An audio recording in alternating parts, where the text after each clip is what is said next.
Le Mexique subit actuellement une vague de dégradation et de profanation d'églises. Qui l'aurait cru, même au Mexique, pays pourtant hautement chrétien, il se passe des choses de dingue. Et j'ai mes hypothèses sur ce qui se passe à travers le monde concernant les profanations, les dégradations diverses, etc. Il se passe quelque chose. Et je pense que le camp d'en face prépare un petit peu tout pour pouvoir contrecarrer peut-être, essaye diverses choses, prépare peut-être diverses choses pour l'avenir, vu qu'ils sont en train de perdre. Ils sont prêts à tout, acculés face au mur, contre le mur. Je crois que ils sont prêts à faire les pires dingueries pour essayer de se sauver. On en parle après avoir regardé ce qui se passe chez nos amis du Mexique. D'ailleurs, mettez un pouce et abonnez-vous, bien évidemment. En moins d'un mois. Donc là, on se concentre sur le Mexique, parce que si on compte ce qui se passe en France, en Allemagne, etc., on s'en sort pas. Vous l'avez vu, on va en parler aussi rapidement. On a eu à Lezard-en-Bresse, dans 71, la grotte des Libos, une réplique de Lourdes qui a été saccagée. C'est tous les jours, tout le temps, il se passe quelque chose et on va voir ce qui est possiblement en train de se passer. En moins d'un mois, plusieurs faits ont été recensés à travers le pays. Le 20 septembre, l'église catholique du district auxiliaire de San Diego Coachayotla, dans la municipalité d'Anaheim, a été la cible de voleurs qui ont dégradé l'édifice après y avoir subtilisé des objets de valeur. Il y a eu ça. En fin septembre, 3 hommes ont pillé l'église à Providencia, dans la province de Guadalajara. Ils ont dérobé principalement du matériel électronique et électro-portatif. Le week-end du 11 et 12 octobre, 45 000 pesos, environ 2 000 euros, issus des quêtes, ont été volés dans une église de Penotla, dans l'état de Tlaxcala, après une effraction commise par plusieurs individus. Ça, c'est en un mois, même moins d'un mois, parce que ça commence le 20, ça finit le 12 octobre. En moins d'un mois, ce qui s'est passé au Mexique, en tout cas, ce que les gens ont partagé, là où il y a eu des enquêtes, des plaintes et compagnie. S'il n'y a pas de plainte, s'il n'y a rien, c'est même pas, des fois, c'est même pas mis en avant dans les journaux locaux, c'est même pas su. Quand c'est dans des petits coins paumés.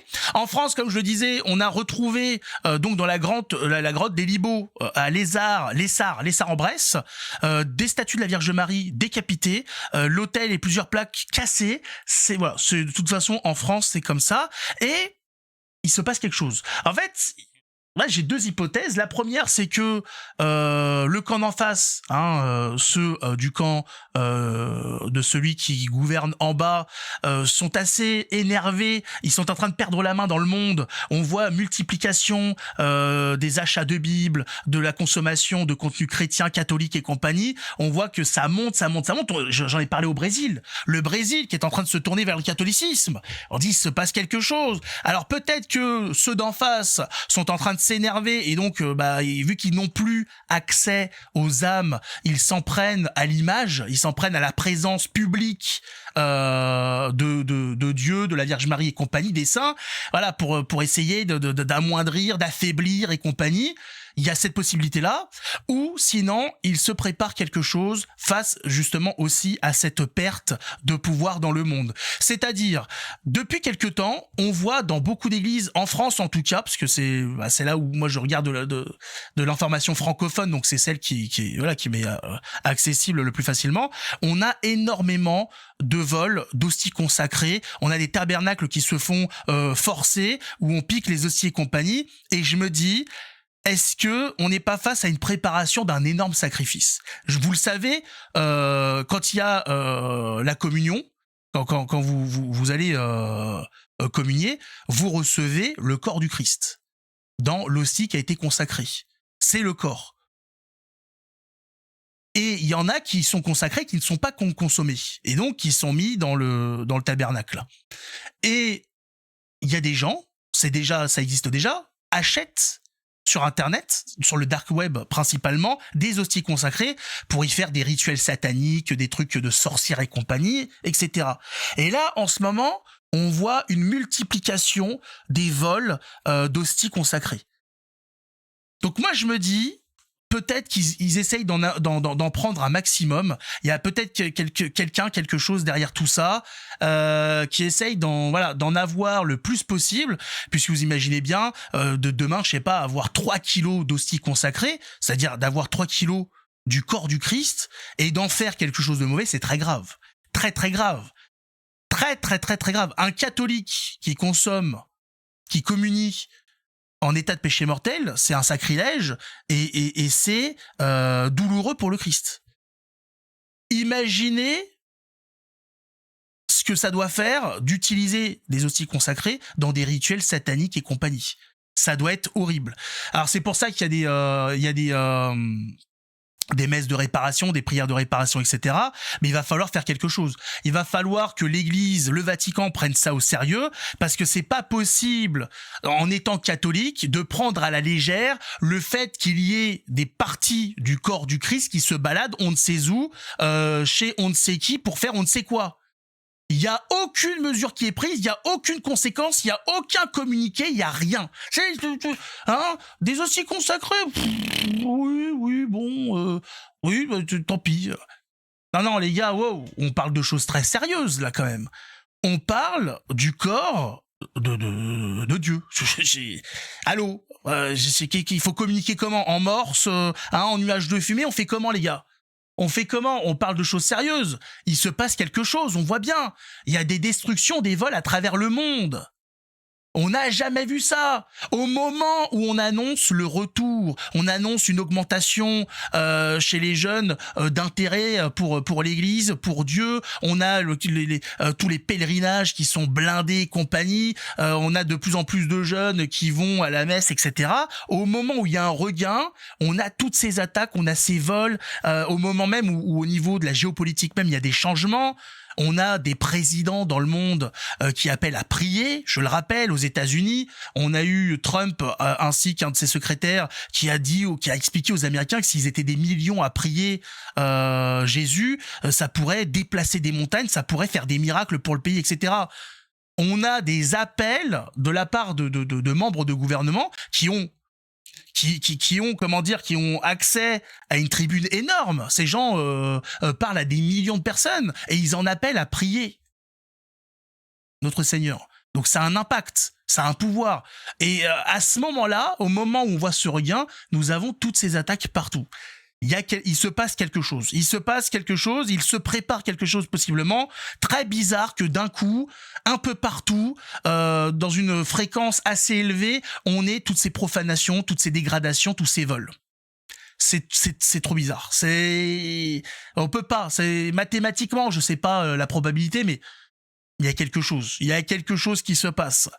Après, on peut toujours imaginer l'hypothèse des brebis galeuses un petit peu partout, qui s'énervent un petit peu, mais enfin, ça va jusqu'au dans le Mexique, ça va même dans des coins où la présence chrétienne est assez forte. On se dit, c'est quand même...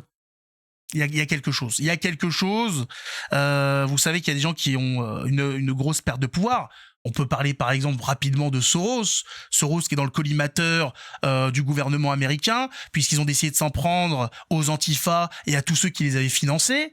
Vous savez que les Antifa, c'est pas les grands copains des chrétiens. Comme je t'ai dit, il y a quelque chose. Il se passe quelque chose. Peut-être qu'il y en a qui se retrouvent, qui savent qu'ils sont en train de jouer leur dernière carte et qui vont à fond. On sait pas, mais il se passe quelque chose, clairement. Moi, je regarde, j'ai jamais vu autant d'informations, autant de remontées sur des destructions, des statues décapitées et compagnie. J'ai jamais vu ça. Jamais vu ça. C'est énorme. Au moment même où on a le documentaire Sacré-Cœur qui explose au cinéma, qui va atteindre les 200 000 spectateurs, alors qu'il a été proposé dans même pas la moitié des salles de France. Il se passe quelque chose. On voit l'adversaire en face qui répond et qui s'inquiète aussi de comment dire, de cette perte d'âme. Mais c'est le jeu, c'est le jeu, mais voilà. Il faut se préparer, il faut essayer, faut faire très attention à ce qui se passe. réveillez vos prêtres, hein, s'ils continuent à laisser comme ça des hosties consacrées. Non, il faut trouver quelque chose à faire. On peut pas faire n'importe quoi. Il y a une histoire pendant la Révolution française où un prêtre va se faire arrêter et il confie une petite boîte. Je sais plus comment on appelle ces petites boîtes où on peut mettre. Des fois, il y a des gens qui en ramènent à la messe pour y mettre des hosties pour des malades à l'hôpital, etc.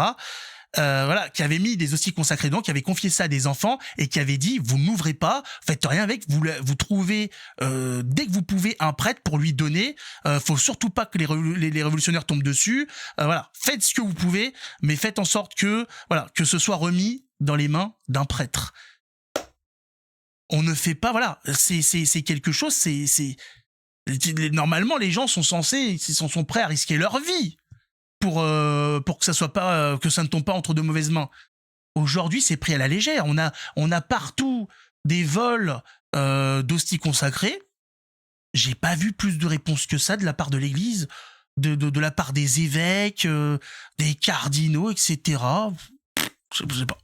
Je sais pas ce qu'ils attendent pour commencer à se rendre compte qu'on est en guerre. Alors il y a quelques propos sur le fait qu'effectivement c'est compliqué ces temps-ci. On a bien évidemment le cardinal Sarah et d'autres qui ont évoqué le fait que les chrétiens étaient persécutés un petit peu partout dans le monde actuellement. Mais là c'est la guerre en fait. Là c'est clairement, on est au-delà de la persécution, nous sommes en guerre. Clairement. Et on voit des gens s'en prendre au corps du Christ et il n'y a rien qui est mené. C'est inquiétant, c'est très inquiétant. Moi, je ne comprends pas. Je trouve ça incroyable. En tout cas, mettez un pouce, abonnez-vous. Que Dieu nous garde, que Dieu nous aide, que Dieu nous donne la force de vaincre l'ennemi, tout simplement. Il n'y a pas d'histoire de pas de démocratie, pas de parlementaire, je sais pas quoi. On est là pour gagner. On est là pour vaincre l'ennemi. Et puis, on se retrouve dans une prochaine vidéo. Ciao tout le monde.